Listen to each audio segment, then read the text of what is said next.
Mesdames, Messieurs, bonsoir. L'invité des 5 dernières minutes aujourd'hui est M. Ibrahim Yacouba, ex-ministre des Affaires étrangères et président du MPN Kishinkasa. Monsieur Ibrahim Yacouba, bonsoir. Bonsoir, M. Abdraman. Monsieur le ministre, vous avez quitté le gouvernement il y a seulement quelques semaines à la demande, semble-t-il, du président de la République. Alors, est-ce que vous considérez cela comme un coup dur? Peut-être que vous en souffrez. Ou bien c'est plutôt ouf, bon débarras? Vous savez, nous, on ne fait pas la politique depuis longtemps, mais nous en connaissons les conséquences, nous connaissons les impacts et même les coûts qui peuvent arriver. Pour nous, c'est un déroulement tout à fait visible de la carrière politique que nous menons. Et pour notre parti, c'est un déroulement aussi qui est totalement anodin pour notre part, puisque vous savez que le même jour où nous avons eu cette discussion avec le Premier ministre, le même jour nous avons décidé que nous nous retirons de la majorité présidentielle pour continuer à assumer notre rôle de parti politique. Vous savez, il y a une seule chose qui est constante chez nous. Notre projet pour le Niger, et par rapport à ce projet pour le Niger, nous l'avions dit déjà il y a 2 ans et puis nous l'avions réaffirmé à l'anniversaire de Dosso. Nous savons qu'on ne nous fera pas de cadeau, nous savons qu'on ne nous caressera pas. Nous connaissons les difficultés, nous avons dit, nous avons fait le choix de considérer et de choisir les intérêts du Niger. Et c'est par rapport simplement aux intérêts du Niger que nous nous battons et que nous nous mobilisons en tant que parti politique. Donc tout ce qui peut arriver comme événement à un militant ou même au parti politique, c'est totalement accessoire et même marginal par rapport à ce que nous devons faire pour notre pays. Dites-nous, monsieur le ministre, est-ce que vous attendiez à ce départ? Parce que plusieurs semaines avant, beaucoup d'observateurs ont remarqué que vous ne vous affichez plus dans les réunions ou les rencontres officielles. Alors, est-ce que vous attendez à ce départ ou bien c'est une surprise pour vous? Non, ça fait 1 an, M. Abdraman, que nous nous battons qu'un code électoral transparent, sérieux et juste soit mis en place. Et nous savons qu'à partir du moment où nous avons écrit une lettre en mars et qui a été lue en conseil de ministres, que certains de nos amis n'étaient pas contents, ils étaient même très mécontents. Mais c'est notre position pour l'intérêt et la stabilité du Niger.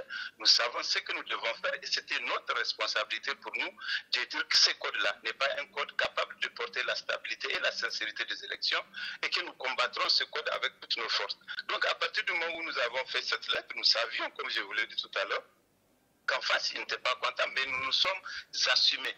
Nous sommes d'autant plus assumés que vous savez qu'après la lettre conjointe qui a été faite et qui leur a fortement déplu, nous avons fait un point de presse pour rendre public notre position le 3 avril. Donc nous savions de toute façon qu'il y avait une situation qui n'était pas anodine ou qui n'était pas totalement sereine, mais nous savons ce que nous voulons. Et nous sommes prêts à assumer les conséquences et à nous comporter conséquemment. Donc ce n'est pas une question de surprise, ce n'est pas une question d'avoir un jugement même a priori ou a posteriori. Non, nous savons les actions et les actes que nous avons posés et nous connaissions les conséquences. Ça ne nous a pas surpris outre mesure. Monsieur Ibrahim Yacouba, dans le tweet que vous avez envoyé sur votre départ du gouvernement, vous en parlez d'ailleurs tout à l'heure, vous disiez que le Premier ministre vous avez dit qu'à cause de certaines informations, le président ne voulait plus de vous dans le gouvernement. À votre avis, de quelle information s'agit-il? Qu'est-ce que le Premier ministre voulait dire par là? Il faudra demander au Premier ministre lui-même, mais je sais que tous les Nigériens savent pourquoi nous ne nous entendons pas et ils savent pourquoi nous avons eu cette situation. Donc c'est au Premier ministre qu'il faut répondre. Moi, je dis toujours ce que je sais et j'assume mes propos et mes actions. Ce que je sais et que j'assume, c'est que notre position sur le code électoral est une position qui leur pose problème et bien elle leur posera encore des problèmes parce que nous ne sommes pas prêts à la lâcher. Maintenant, si vous voulez des compléments sur les autres aspects, il faudra poser la question au Premier ministre et en ce temps-là, on en débattra puisque vous connaissez toujours ma disponibilité permanente à éclairer l'opinion publique. Nous n'aurons peut-être pas l'occasion d'adresser directement la question au Premier ministre, Brigitte Raffini, mais nous vous rapportons certaines rumeurs quand même qui disent que ces informations, justement, en possession du régime, étaient relatives à des liens que vous entretenez avec le chef de l'opposition en exil, le président du Modèle Humain Africa, M. Hama Amadou, et que vous aurez même eu à le rencontrer 1 ou 2 fois. Vous savez, M. Abdraman, si rencontrer le chef de file de l'opposition était un crime, ceux qui le disent seraient condamnés à plusieurs peines à perpétuité. Moi, Ibrahim Yacouba, à titre personnel, privé ou officiel, depuis son départ, je ne l'ai jamais rencontré. Je ne l'ai jamais eu de contact avec lui. Donc c'est une question simple que nous avions déjà réaffirmée dans notre déclaration. Et je vous le réaffirme, si vraiment le rencontrer était un crime, je pense qu'il y en a qui doivent payer pour l'avoir rencontré dans toutes les configurations, à l'intérieur, à l'extérieur et dans toutes les possibilités que vous pouvez imaginer. Et les Nigériens le savent. Mais moi, je vous le réaffirme, je n'ai pas eu cette rencontre-là, ni par téléphone, ni physiquement, ni de quelque manière que ce soit. Et nous l'avons dit en avril. Si quelqu'un avait une preuve quelconque, il n'a qu'à la mettre en avant. Mais au demeurant, je considère ça même comme totalement accessoire et même dérisoire. Mais puisque vous posez la question, je vous réponds. Alors, M. Ibrahim Yacouba, vous avez passé 2 ans au gouvernement depuis 2016. Donc, est-ce que vous êtes satisfait de votre passage et du travail effectué, ou bien vous avez quelques regrets, peut-être un goût d'inachevé? Je ne pourrais pas me jeter des fleurs. Je pense que ce serait inconvenant et irrespectueux à l'égard des Nigériens. Les Nigériens apprécieront ce que j'ai fait. Moi, que ce soit au titre d'action politique ou au titre des actions que j'ai menées au syndicat, toutes les fois que j'ai une mission, je m'y consacre corps et âme. Je donne toute mon énergie, toutes mes capacités au service de la mission pour laquelle j'avais été mobilisé. En l'occurrence, pendant les 2 ans, j'ai fait du mieux de mes capacités pour que la voix du Niger soit une voix sérieuse, crédible et pertinente sur toutes les questions qui étaient en jeu.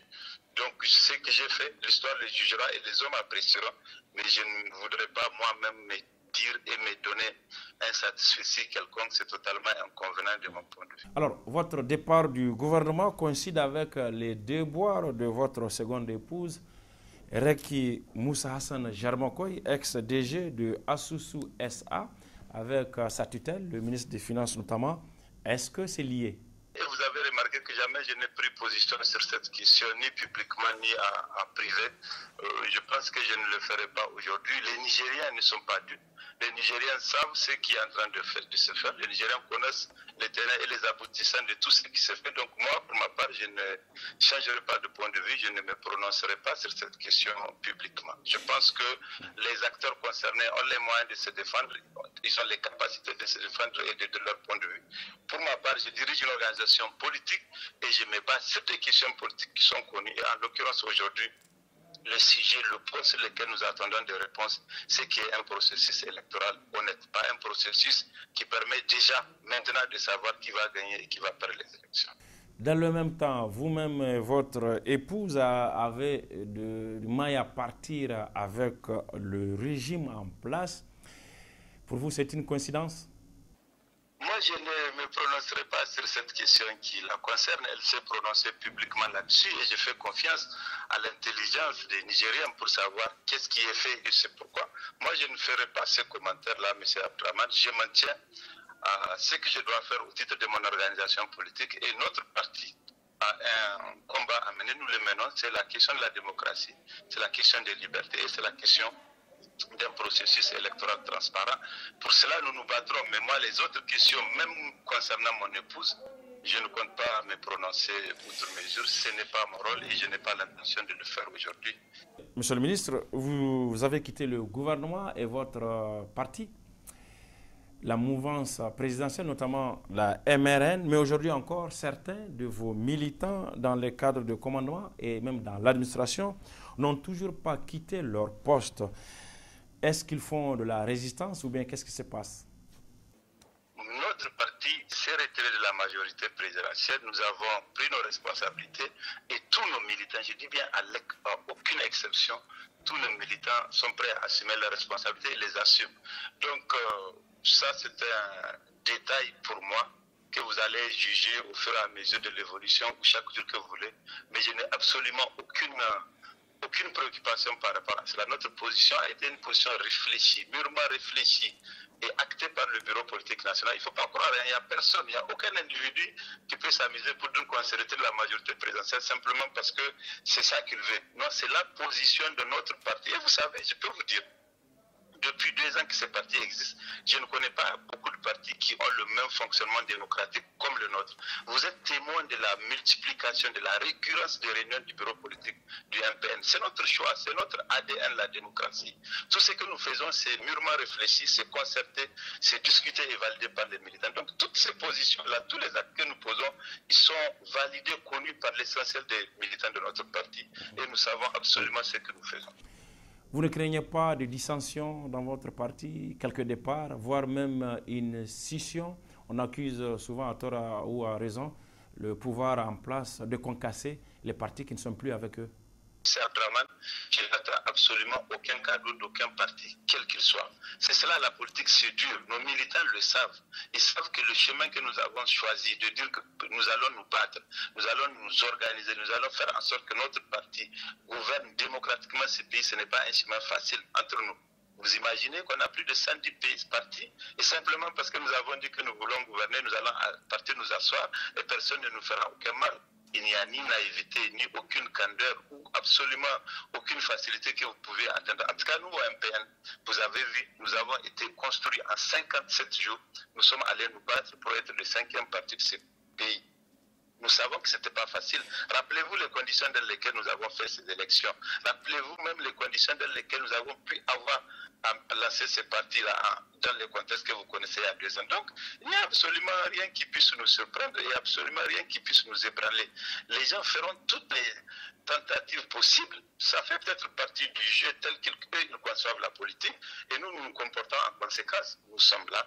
En tant que parti, nous nous battrons et vous verrez que c'est un combat difficile. Seuls les plus dignes, les plus forts, les plus courageux d'entre nous pourront porter ces projets et le réaliser. Mais Inch'Allah, moi je suis sûr que nous le réaliserons parce que vous êtes témoins, notre parti n'a jamais été aussi populaire que depuis lorsque nous avons quitté la majorité présidentielle. Moi je tire une leçon.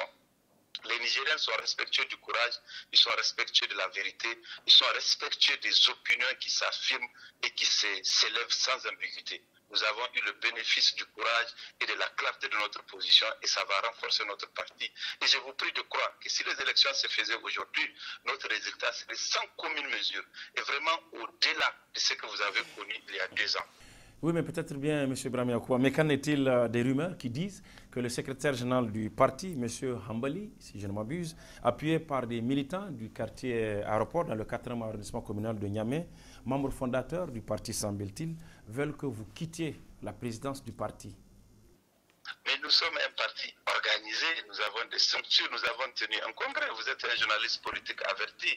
Vous savez bien que ce n'est pas un jeu ou un amusement de quelque personne que ce soit. Nous sommes une organisation validée par un groupe. Nous sommes un parti. C'est une question sérieuse, M. Abdraman. Est-ce que vous devez rapporter pour dire que des gamins de l'aéroport ont dit ceci, cela à propos de notre SG? Au demeurant, vous l'avez vu lui-même écrire et démentir. Il n'avait même pas besoin de démentir parce que c'est, à mon avis, un enfantillage de 2e zone auquel il ne fallait même pas répondre, mais lui, il a tenu à répondre. Je pense que vous ne devez pas reprendre ce genre de fait totalement, enfin, insensé de mon point de vue. Mais bon, puisque vous en parlez, je vous réponds, mais de mon point de vue, ça n'a absolument aucun sens. Nous sommes un parti. Un parti, c'est une organisation, c'est une structure. Et vous connaissez amplement comment les partis fonctionnent. Donc, le jour où quelqu'un de l'aéroport de Goudel ou de quelque part voudra que le président de son quartier quitte, il fait une AG. Le jour où quelqu'un veut que le parti quitte, il fait un congrès. Donc, c'est des questions vraiment facilement réglées. À mon avis, ça ne mérite aucun intérêt particulier. Vous vous affichez désormais à l'opposition. Est-ce que vous allez intégrer le nouveau front qui a vu le jour récemment, le FDR, le Front démocratique et républicain, et quand? Oui, on a été à cette déclaration, mais ils nous ont indiqué la veille que le FDR est en fait un regroupement des structures. Donc aucun parti pris individuellement ou aucune organisation de la société civile prise individuellement, selon les règles qu'eux-mêmes ont définies, ne pouvait en être membre. Il faut être dans une structure ou adhérer aux structures qui sont déjà membres, qui sont constituées, je crois qu'il y en a 5 ou 6, ou créer une autre plateforme. Donc nous avons été, parce que c'est une activité de l'opposition, et il est important que nous soyons présents à toutes les occasions où l'on parle de restaurer la démocratie et défendre les libertés.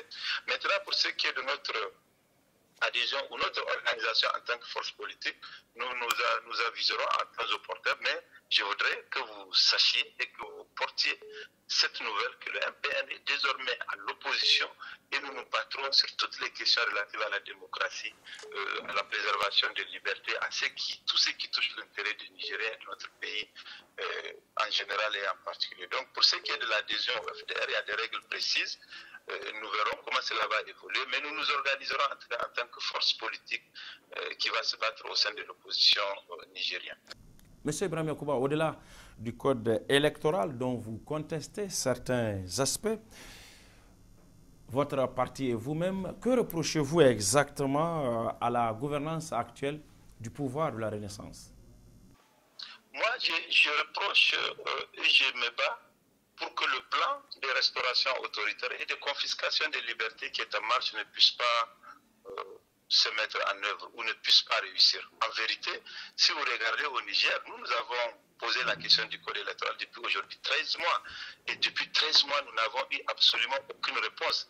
Cela démontre un peu la gymnastique qui est mise en œuvre. Même lorsqu'il y a des discours publics, dans la vérité, et chaque fois que des cas concrets sont posés pour qu'il y ait la transparence et l'honnêteté sur le code électoral, il n'y a absolument aucune réponse. Je vous rappelle que notre lettre, la première que j'ai écrite moi-même au président du CNDP, date du 21 avril 2017. Cela fait donc 13 mois que nous avons posé la question et depuis 13 mois, nous n'avons absolument eu aucune réponse de toutes nos lettres que nous avons adressées, de la pétition que nous avons faite au niveau de nos députés. Absolument aucune.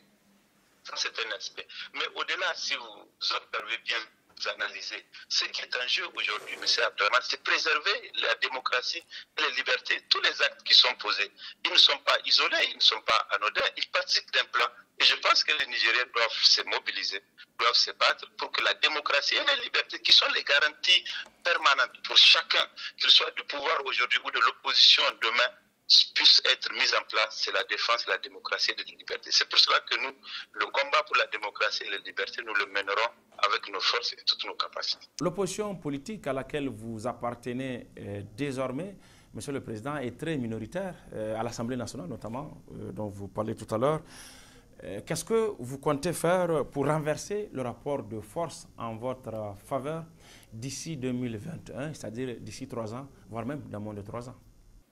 Mais toutes les victoires pour garantir un droit ou le préserver, toutes les victoires pour garantir une liberté ou la préserver, vous savez bien depuis l'histoire et dans toutes les sociétés comment les hommes et les femmes se sont battus pour imposer le respect des droits et des libertés. Nous nous battons de la même manière, mais quand vous dites que nous sommes minoritaires, c'est ça l'évidence de nos positions, c'est qu'elle est justement minoritaire à l'Assemblée, donc ce n'est pas un handicap, c'est un fait. Nous partons de ce fait-là, de notre position à l'Assemblée, pour nous battre, créer les conditions d'un rapport de force qui va faire en sorte que les droits et les libertés soient préservés. Monsieur Ibrahim Yacouba, merci. Merci, M. Abdelrahman. Merci à vous également de nous avoir reçus chez vous. Excellente soirée. Au revoir.